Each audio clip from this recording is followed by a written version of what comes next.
নমস্কাৰ। আমাৰ ভাগ্যত ঈশ্বৰে যি লিখিছে সেই কথা আমাৰ পৰা কোনেও কাঢ়ি নিব নোৱাৰে। কিন্তু যদি আমাৰ ঈশ্বৰৰ ওপৰত সঁচা বিশ্বাস আছে, গতিকে আমাৰ ভাগ্যত লিখা নথকাও আমি পাব পাৰোঁ। এজন ব্যক্তিৰ কঠিন সময়বোৰ তেওঁৰ বাবে দাপোনৰ দৰে, যি আমাক আমাৰ সামৰ্থ্য দেখা দিয়ে। এই সমগ্ৰ বিশ্বব্ৰহ্মাণ্ডত এনে কোনো শক্তি নাই যিয়ে মানুহৰ কামনা পূৰণ কৰিব পাৰে, কাৰণ মানুহৰ কামনাবোৰ এনে এখন সাগৰৰ দৰে যিটো কেতিয়াও পূৰণ কৰিব নোৱাৰি। যি আনৰ দুখ সমস্যা বুজি পায়, যাৰ হৃদয়ত মমতা থাকে, তেওঁলোকে কেতিয়াও পুনৰ জন্ম ল'ব নালাগে। যদি কোনো মানুহে যদি আমাৰ বেয়া কাম কৰি আছে, গতিকে তেওঁক কৰিবলৈ দিয়ক, সেয়া তেওঁৰ কৰ্তব্য, আৰু সময়ে নিশ্চয় তেওঁৰ কৰ্মৰ ফল দিব।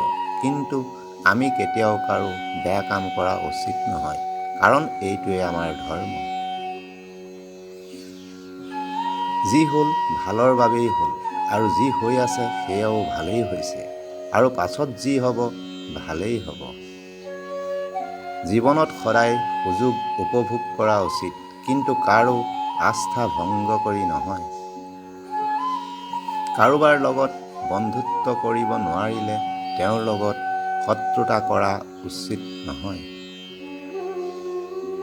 যেতিয়াই আপোনাৰ চাৰিওফালে হতাশা আৰু আশাহীনতা আৰু দুখে আপোনাক আগুৰি ধৰে, তেতিয়া সঁচা হৃদয়েৰে ভগৱানৰ ওচৰত আস্থা ৰাখি সকলো অৱস্থা শ্ৰীকৃষ্ণক কওক। তেতিয়া তেওঁ নিজেই আপোনাৰ সকলো দুখ দূৰ কৰিব। যেতিয়া আপুনি প্ৰভুৰ লগত একত্ৰিত হয়, তেতিয়া আপোনাৰ পৰীক্ষা আৰম্ভ হ'ব।